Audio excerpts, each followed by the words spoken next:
that you believe is coming. All that you believe is coming.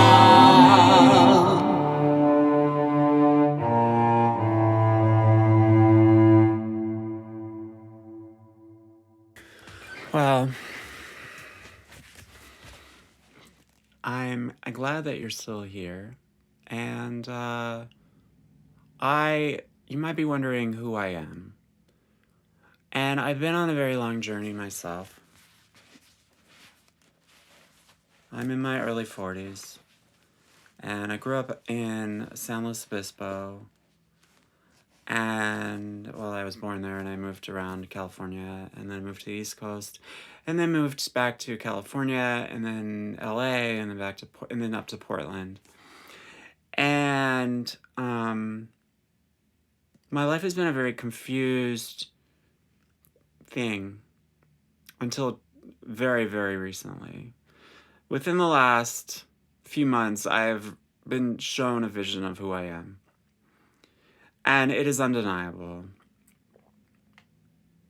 The equivalent of being held down and like put in my face the truth of who I am. And then looking back, I'm like, oh yeah, duh. It's so obvious. But I've always been creative, I've always been intelligent, I was an engineer, a self-taught engineer, and I worked as a computer engineer. And I've always been a poet and a songwriter. These gifts came a little bit later, but around the time of 30, I realized that I had a powerful shamanic ability inside of myself. And that really set me on a journey of doing powerful yoga that I really already had the ability to do without any training.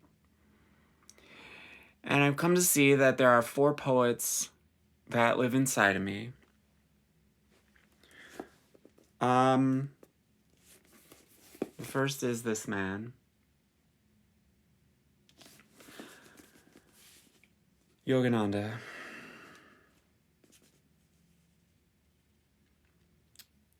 I experienced a miracle where it was shown to me that he has been with me since my birth.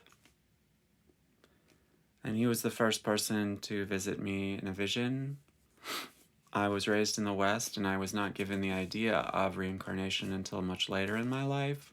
So I experienced visionary states, and I did not always know that they were past life visions. The second poet is Pablo Neruda. Pablo Neruda was born in South America, in Chile, and was a poet of renown, and ended up being a statesman and an advocate for communism, which led to him likely being poisoned by fascist Chilean individuals. The third person is Langston Hughes. And I was not, this has been a sort of a latent thing to grok, because up until about 30, I was a privileged white male, and I could not understand this. I really probably couldn't have understood any of these parts of my soul without becoming a transgender woman and having the government, the courts, family members persecute me, turn on me, treat me like, you know, that word, or just trash, having my kids taken away, and then people just feeling sorry for me instead of fighting to help me. But I'm blessed with those experiences because they showed me a power that was inside of myself that I've had from birth. These 3 individuals, Yogananda, Pablo Neruda, and Langston Hughes, have been in my soul from conception in 1979. A 4th individual came into my soul a few years later. He died in 1980, And I was born in 1980. And within a few years, he had walked into my soul. And he is this man. This is a French version of one of his books, John Lennon, who is a poet, obviously, with his songs and his writing, and also an artist, a cartoonist, and a revolutionary for change. I know all four of these people are inside of me. When I found out all four of these people were inside of me, I'd already written extensively, so go look at my poetry, go look at my writing, go look at my songs, and understand that probably about 98% of those were written before any of this information came to me. And that my life has been set up so that I would create all of those things without an understanding of who I was. So I would be able to weave these four energies together into something new. They each lived a very unique life in order to develop their specific fourth of the energy that I'm putting together in this life. And that in this life, I'm an expression of, well, I am the angel Michael. And 11 years ago, I had a vision where I was told that I was being tested to become an angel. And I followed that vision at the expense of so much. And I put that vision first. And I kept going, and I kept going, and I kept going. And then last year, that voice came to me really strong and said, hey, you're going to have to do some real hard changes. You're going to have to get these habits under control. You're going to have to push. You're going to have to challenge people around you. You're going to have to write all new stuff. You're going to have to, this is it. But if you get through all this stuff, you will fly at the end of that. And so I said, fine. And a lot of people didn't understand. And most people in my life have not understood. Except for a special person that I met this year. And prior to meeting her, I was working with the spirit of John Lennon, writing books. Writing books. Sorry, I'm getting distracted. Writing songs.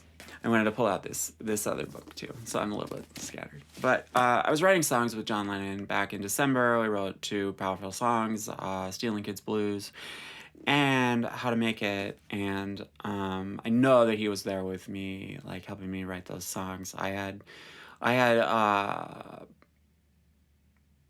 something I've learned about spirituality is that you can only attract powerful souls if you become powerful yourself. And I had made myself into a powerful individual, and then I attracted those people because I was able to hold them. Well, John Lennon came to me in December, and I was like, great, we wrote songs, and he really helped me to grok some energies that were inside of myself that I did not understand.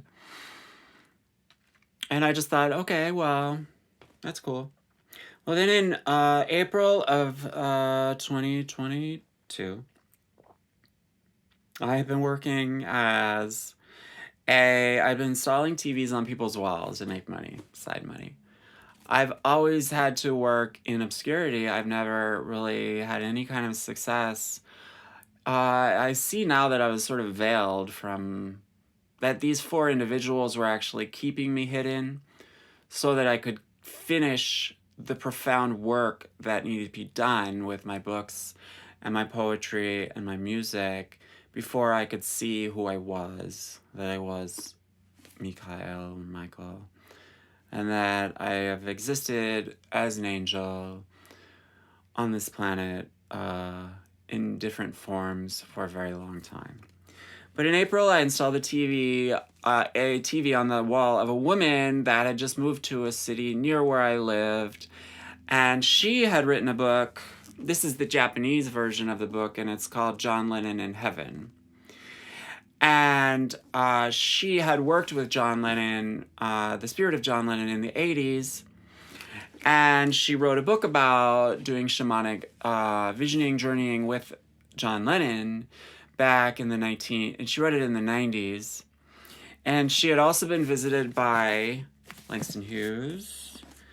She was also very fond of Pablo Neruda, and also had been visited, and like this was essentially her spiritual guru was Yogananda. And I met this woman and I said, oh, you wrote a book about doing shamanic visioning with John Lennon. I talked to John Lennon and we both just went, and she activated me and made me remember who I am. And it feels utterly faded. I had to drive down a road called Abbey Road to get to her house. And the other way to get to her house is also my lucky number, that highway that was given to me back 7 years ago or so.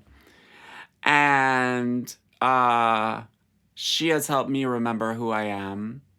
She's been in contact with all of these souls, and I have seen that they're actually me, and that those souls were preparing her to meet me later in life so that I would be fully activated to write my book, Hormones and Sacrilege, and many other songs that came after it.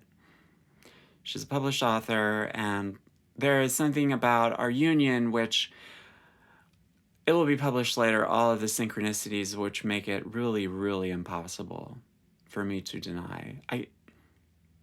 Like I said, I've said this before, I'm trapped in the truth of who I am. Denying this truth would be denying God. I've always had this power, and looking back, I've obsessively written spiritual works. I've written pop songs that are very Beatlesque. I've written so much poetry, and I've been a revolutionary for change. I've had to really fight to do these things, and I've had to let people go who could not understand. But just recently it was revealed to me my true identity, and that is Michael. And really, this is not for you. The only people that matter to believe me are ones that can see for themselves. So really, this is just a closure to this video series. And I have labored in obscurity with really no hope for any kind of reward. It might come, but the works and those spirits and dancing with God is all that really matters. Money is whatever. The right person has shown up at the right time when I needed them. And I feel a profoundly deep sense of peace, whereas before there was confusion and so many voices of antagonism. And then in July, they just... And I was up in the sky with God, remembering who I am. And so it doesn't matter if you believe me. I don't care.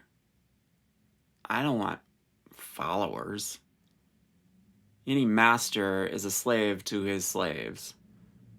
I want peers. I want peers to dance with and to play in a jazz quartet with. I want friends who are willing to embrace God and be naked in the light of divinity. And I want others to come out of the shadows and into their strength. But I am being asked to say these things about myself, and that's where I'll end. And I hope you get something out of these videos. I've channeled them from my heart, and they come from places beyond merely this corporeal thing, which is an avatar of all there is God.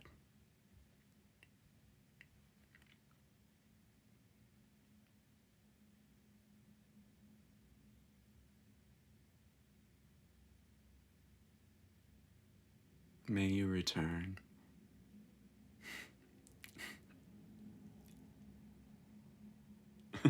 Oh, somebody died today. All you ever had is in the middle of your soul. You never needed all the money to eradicate the whole. Oh, somebody died today. All you ever had is in the middle of your soul. You never needed all the money to eradicate the whole. All you ever had is in the middle of your soul. You never needed all the money to eradicate the whole.